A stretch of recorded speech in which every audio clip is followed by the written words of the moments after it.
We are back now with Vice President JD Vance to discuss the latest ceasefire agreement in the war with Iran. Mr. Vice President, thank you for joining us this morning. You know, back on March 6th, about a week into the war, President Trump put out a post on Truth Social saying there will be no deal with Iran except unconditional surrender. So why did he reverse course and agree to this deal now? Well, George, I don't think he reversed course. I think fundamentally the president's argument was we are going to use the military to exert pressure on Iran, and we're going to get something that is good for the American people, and now we have that. And just to recap where we are, George, Iran's nuclear program is completely destroyed.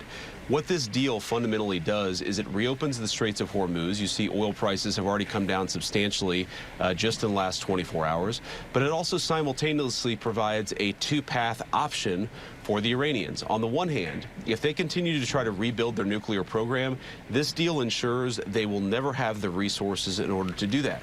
On the other hand, if the Iranians are willing to give a long-term commitment, along with proper verification to giving up that nuclear weapon, we're willing to welcome them into the world economy, to lift some sanctions, and to turn over a new leaf in that relationship. What the president really wanted to do, not just with the last 6 weeks, but really the last year and a half of Iran policy, is to get us to a place where we could change our relationship fundamentally with the Iranians and ensure that they never have a nuclear weapon. We feel that we're at that place now. We're, of course, going to continue to verify that, continue to negotiate and talk to the Iranians. But this is a big day for the American people, a big win for everybody who cares about basic peace and stability in the Middle East. Even some of the president's closest allies are raising questions, though, about the agreement. Lindsey Graham, the senator from South Carolina, said, "I'm somewhat concerned that Iran's view of the agreement seems different than what the American negotiating team is claiming right now. There do seem to be some significant differences between what we're seeing in the Iranian media. They say they're going to be seeing release of assets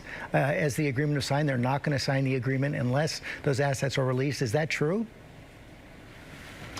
No, George, it's not true. And I'd caution Lindsey Graham and anybody else not to believe the hardliner propaganda in Iran, but to believe what's actually in the agreement. But we'll be releasing the text this week, and what everybody will see is that Iran doesn't get a dime of money unless they perform their obligations. And the money that we're talking about is fundamentally sanctions relief.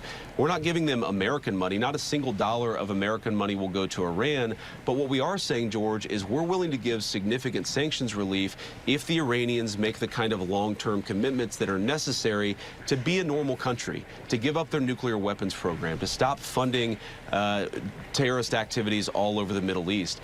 And one of the really interesting things, George, you hear people compare this negatively or positively to the JCPOA of the Obama administration. There are all of these ways I could explain that this deal is fundamentally better for the American people than the JCPOA, but the fundamental difference is that the Gulf Coast Coalition, our Arab partners in the region, they hated the JCPOA because they felt that it emboldened Iran to be a bad actor. They love this deal because they feel that it's going to create a totally new dynamic in the Middle East. That's a great testament to what the president and the entire team has accomplished. Again, we got to verify here, George. This is not going to be a short-term solution. This is going to require a lot of engagement and diplomacy. But if the Iranians meet us, I think this is going to be a totally new direction for them, for the United States, and for the whole region. Just to be clear, the Iranians signed this deal on Friday. They will not be receiving any sanctions relief, not receive any assets upon signing of this deal? Well, we already signed the deal digitally yesterday, and there's been no money released, and that won't change, George. Again, this is a performance-based thing. If we see the Iranians making, for example, taking action to eliminate their stockpile of enriched material, then yes, sanctions relief will follow. If we see the Iranians taking action to allow the kind of verification regime that we need to see to know that they're not going to build a nuclear weapon, yes, sanctions relief will follow. So this is really about walking down a pathway here where the Iranians will be welcomed into the world economy if they do the right thing.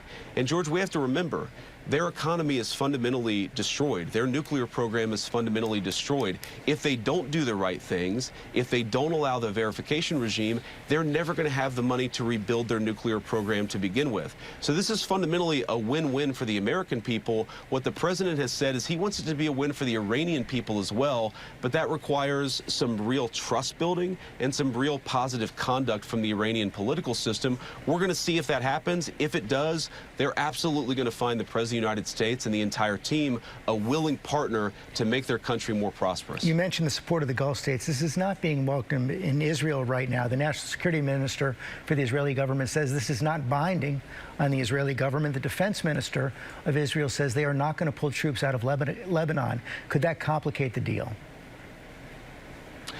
Well, George, everything's going to complicate the deal. As you know, in this region of the world, even a ceasefire, sometimes they're a little bit dirty. It goes from shooting a lot to shooting a little to shooting not at all.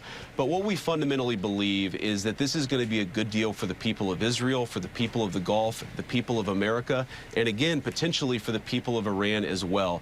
There's a lot of misreporting. I've seen this in the Israeli media about what's actually in the deal.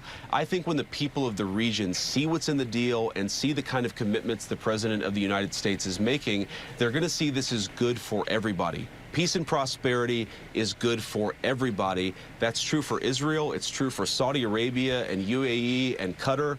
That's the kind of deal that we're striking. Yeah, it's going to require some engagement. Yes, you're going to have people within the Israeli system who are skeptical from time to time. That's the work of diplomacy, and we're going to keep on doing it, George. Mr. Vice President, thank you for your time this morning.